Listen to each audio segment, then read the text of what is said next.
random jar video to show you right now that I just found, and its relevance being it's that red state material while in water. And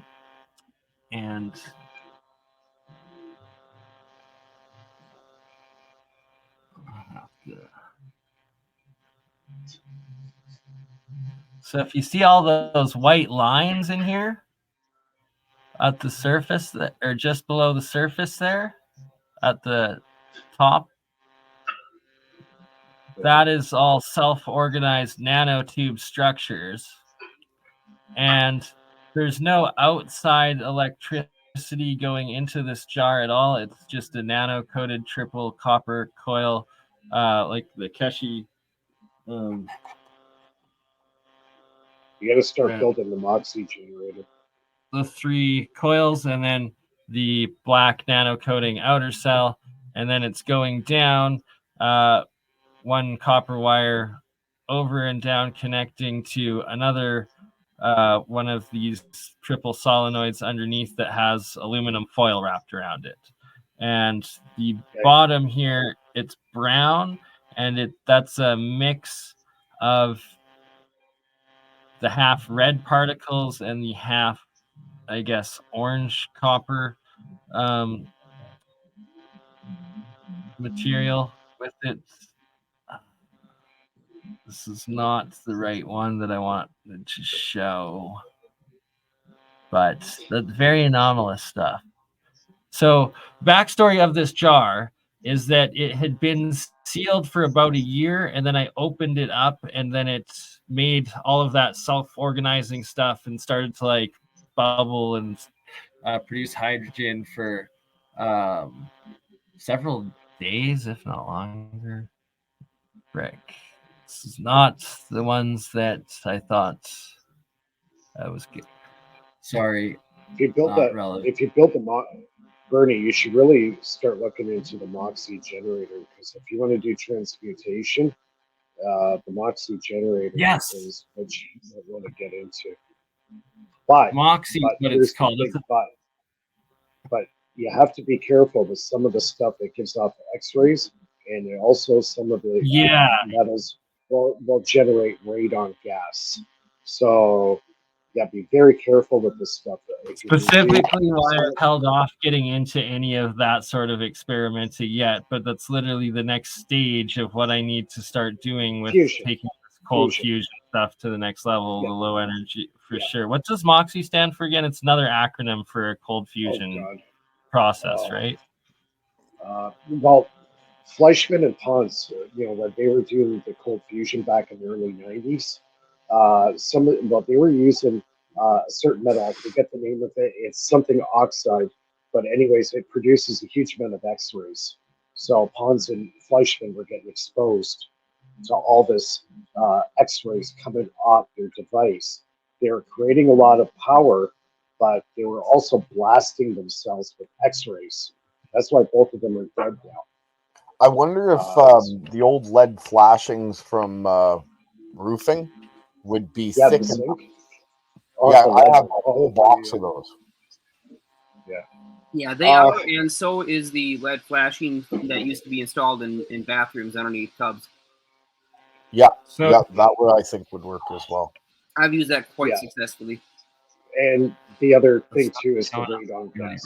You got to worry about the radon, and if you're going to do something like that, I would be doing it outside where it's a lot of ventilation, because you don't want to start inhaling radon. It's very toxic for you.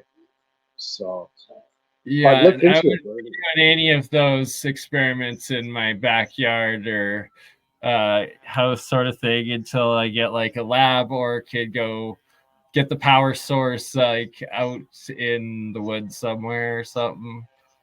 Like in the basement of the house where I was, we actually got a test kit, and they come in little jars, and it's got a special, I guess, material in there. When it gets exposed to radon, it will change the color, and they do a test in the lab with it. So you open up the bottle and you just set it on the counter for about 72 hours, put the cap back on, and then send it up for the lab, and then they can tell you the amount of radon gas that's accumulating in your basement. So you don't want to do an experiment and end up sending it in. They're gonna send guys to your door thinking that there's got nuclear way isotopes showing up in. Yeah. So in this one, is this anomalous or is this like well known that when the anode breaks, that it turns everything's called the yellow sulfur state, and literally all of the oxidized, or if it was white monoatomic state, like any other color, it all just instantly turns yellow within that's the that's a area. sign that's kind of the first stage of reactions. There's different levels of stages of the actual reaction. Now, I also found out too, if you take like regular electrolysis and you keep using the same water over and over again, it turns into deuterium, heavy water, which I did Oh not yeah, know. that's a major thing. That it's So like the times that I have produced this like second and third layers of like literally you can see it like turn into jelly, and it just right. looks heavier. It's way below. That's right. It's nuts. I have. Well, you just created deuterium, Yeah. or heavy water. Now, my question is, once you've gotten to that stage, because I've done that many times, if you keep going, does it turn into tritium? Yeah, it should. Well, technically, yes. I'm pretty sure you've gotten some thought tritium too. Okay, that's a little scary. I'll have to make sure I don't do that. Well, yeah. Yeah, you got to worry because tritium is radioactive. It was kind of like a milky, like jelly beige. Yeah, that one only lasts for like a month to 3 months before it turns into something. Usually oxidizes into a blue or something. So yeah, I was using a spiral cell with distilled water, and I was running it through a modified Bedini circuit, and wow, I made so much hydrogen. When I would light it on fire, it'd shake the windows of my house. Yeah, you got to be a little careful with that.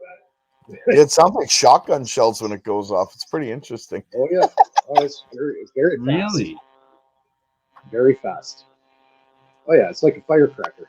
Yeah, even less. It's more than a firecracker because it implodes, and you can feel it in your chest when you're lighting like hydrogen balls on fire. It's intense. Yeah, it creates a shockwave for sure. Yeah, make sure your windows are evaporate soda cans with the bookshelf capacitor bank that I had assembled when I was a little kid, living in the bedroom of my dad's house. We had a massive, stupid number of capacitors, 3 bookshelves filled from side to side with these things. And when we hit that, we used to evaporate soda cans almost entirely, except for just little pieces of the curved part on the end, which is the thickest part of the can, and sometimes the tab would survive.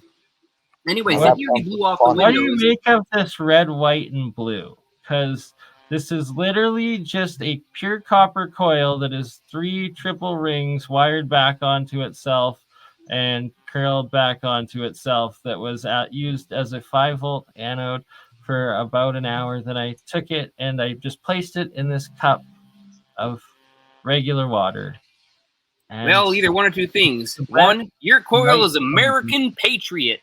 Or 2, the polarity of the electric field distribution over that gradient is causing a different particle size to predominantly be either deposited or produced. And my guess is I vote Patriot. Larger particles are sticking to one side. Yeah, I'm with Tim. I vote Patriot. Right? Yeah. Can we call it the Patriot particle or the Patriot process if this turns out to be something significant? But it's that this actual red, white, and blue process always forms, and it seems to be polarized. On one end of the field will always be red, the middle will be white, and the other end will be blue. And this is literally just copper, and you're having this magnetic polarization, oxide. It's obviously patriotic. It is obviously patriotic. Do you use? Have you tried the same experiment with distilled water and get the same effect? Oh yeah, over and over and over again. This is distilled water. I put this one in. This was actually distilled water. This one was actually distilled water because I was like, oh my God.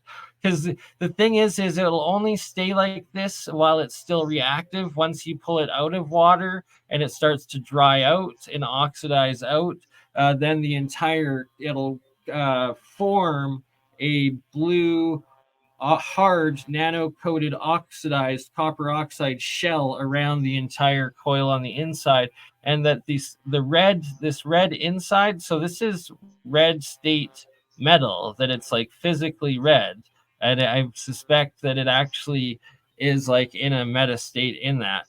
The white is decay, and it's when it's like eating away process always, and then the blue is the oxidized, and it's always tries to form the final like self-organized nano lattice structure that re-encases the metals in the reaction.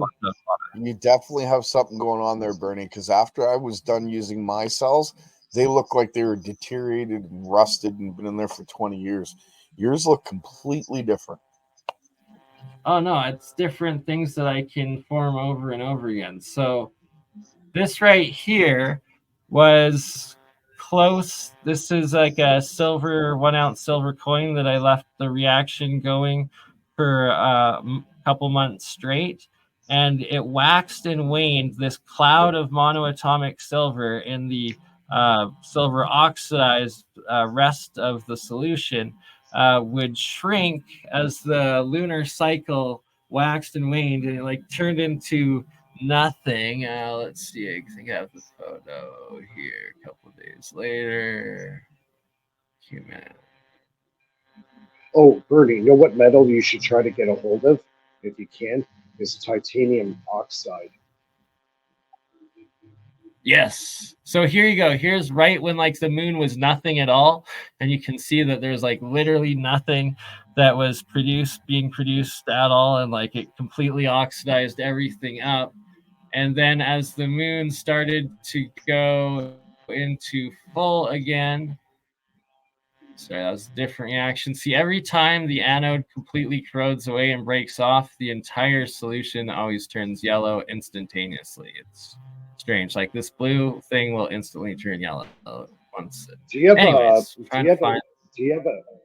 have a pH meter to test it? See what the pH level of the water is after you do the experiments?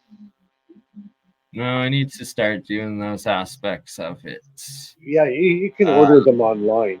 They have electronic ones now that you can actually just dip in the water and it'll tell you what the test has extremely I use it all the time for like fish tanks and stuff. But is there like an electronic unit now? It shows so up here as you can see it's starting to grow back a bit. That I don't know. I've never tested. It does? Okay. And then where the frick is it? Yeah.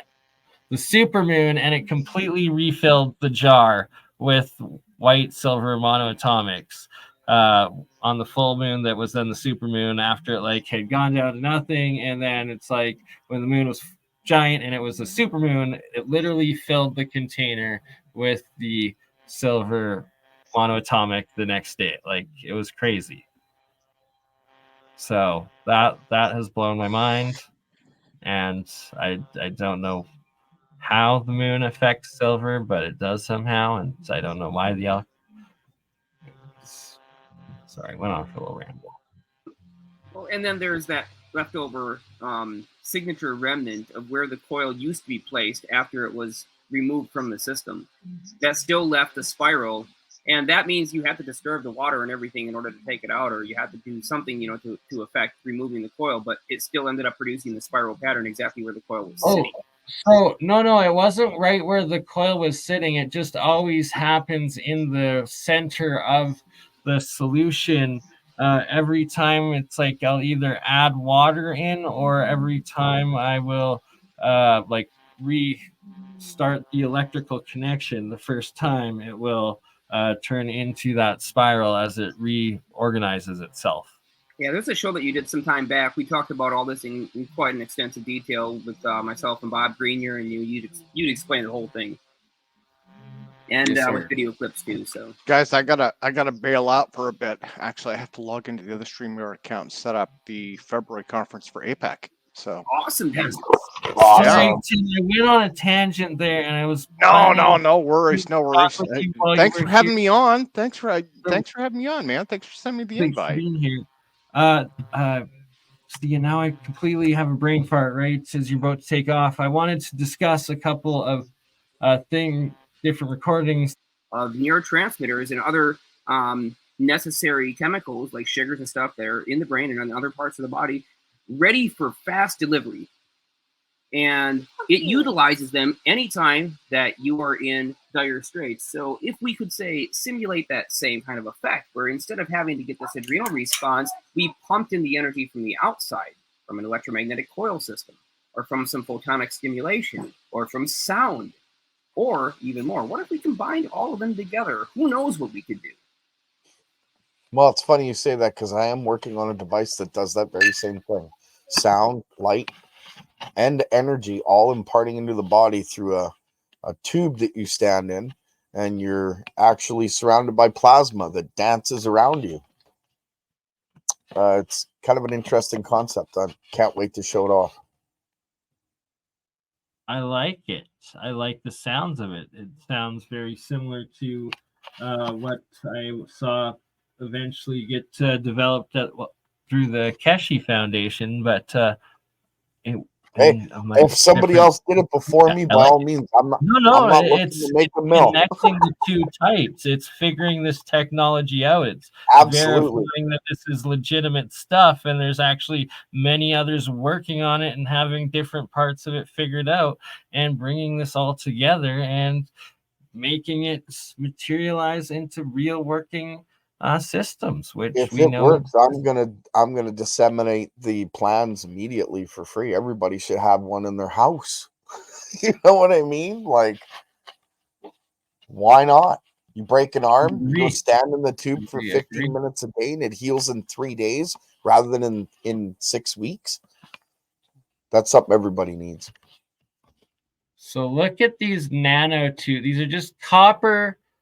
See, this is the eroded copper wire between, and then the nano freaking tubes that grew and self-organized. This was just in a couple of hours. This stuff grew. It was crazy. That's just solely copper. And you're using electricity to do that, right? Just 5 volts. Yeah, not much, just enough to degrade it just a little faster than it normally would, or maybe impart energy into it. Just curious, that's all. It's amazing how all that stuff works. As we were talking about time, and people, when they talk about time travel, if energy is if time is a form of energy that can be imparted biologically into the body, then it stands to reason that our bodies could actually run these UAPs or devices, call them what you will, through the very consciousness that we have. You become part of the ship. Your energy becomes part of the ship of the energy. That's exactly what Keshi also says and teaches, and many have described, and you're bang on with it, Gerald. Well, in the Vedic text, they talked about how the Vimanas were driven by pilots that literally drove from the spirit. So what if that means they're actually connecting to the human body? Call it through the spirit, through your consciousness, through your will, call it what you will.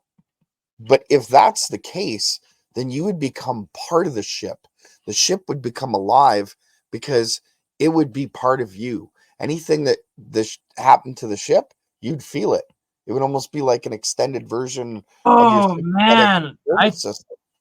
There was one, I swear, like NASA dude, UFO guy, whistleblower supposed, that I swear I heard him tell of a story of like they brought him in to check out like this.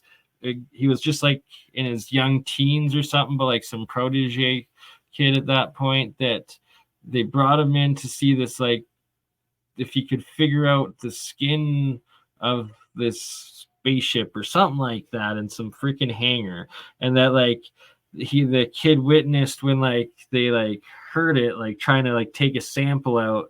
It's like everybody felt pain or something. That's interesting. It makes you wonder if the energy that was in that chip was actually consciousness of somebody. I mean, I don't know. That's a leap, but a little bit of woo there. But you know, it's an interesting thought. Well, in the physical sense, if you have a bunch of matter that's in what we call a coherent state, so that all of the matter acts like one single atom, if you do anything to any part of that entire craft, it gets distributed over the entirety of all the craft, and not just that, but it's done through field forces, so it also gets distributed to everything surrounding it. You can't basically punch a hole in the craft because you'd have to destroy the entire thing. And it's sort of like, think about it in this way. It's like a non-Newtonian fluid. If you poke your finger into a non-Newtonian fluid, you can push your finger right through, no problem. It feels like a gel, or like a thick pudding or something. Like, well, you can't harvest like the heart or the organs of an animal to eat it and have it still living, sort of thing. Kind of the ship's almost alive and how it's built, works, and operates. Maybe the ship's resonating. So the whole idea is instead of a resonance, in that specific case, I'm saying, not all of them. Sorry.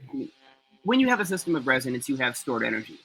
The whole idea of a standing wave is that you have tremendously high amplitudes, abnormally high amplitudes, and you have the same fixed frequencies. So you have so much energy stored up in the form of an oscillation that's constantly changing over time. It's not like a capacitor. It's not just like an inductor, but this is a multi-tier circuit where you have one unit being exchanged for the other. You're flipping your magnetic field for your electric field and back and forth again. And so we call that an LC. Well, when you have one of these resonant systems, it starts to cohere all of that material because inside, well, for all the material that's carrying the current, its time is flowing more slowly than it is for, its time is flowing more quickly than it is for everything else on the outside. So it's going to be separated. It's in a different frame of reference. And that allows it to have different physics variables that wouldn't normally be seen. Okay, so I've been kind of wondering lately, as a different frame of reference between, say, the person on the inside of the bubble and the person on the outside of the bubble, would the potential difference actually just, I wonder if that's the defining factor of that. Like almost like charge separation. It's needed in that whole sequence of events. It shows up in every single construct of transmitted energy. If you have a laser on the inside that's slightly yellowish, and you produce that laser beam from the inside of this field, as it exits to the outside, it's going to become red. If you have a blue laser beam, it's going to become teal, or towards that direction. It's basically going to redshift as it exits that field. Same thing if you have a laser going from the outside to the inside, it's going to actually it's going to blue shift as it enters the field. So a red laser beam will become slightly more yellow. Teal laser beam will become slightly more blue. That whole concept also applies for electric fields. If you have, say, 100,000 volts charged to a terminal that's just sitting there isolated from ground, electrostatically stored, and that's on the inside, well, if you hold on just a second, gotta hit this thing. It's an electronic device screen up. Well, your 100,000 volt terminal on the inside and your 100,000 volt terminal on the outside, you charge them up to opposite polarities. You measure them. One's positive 100 kV, one's negative 100 kV. Well, when you change the time around the one on the inside, its voltage is going to suddenly start showing up a little bit differently. The voltage that you'll detect on the inside terminal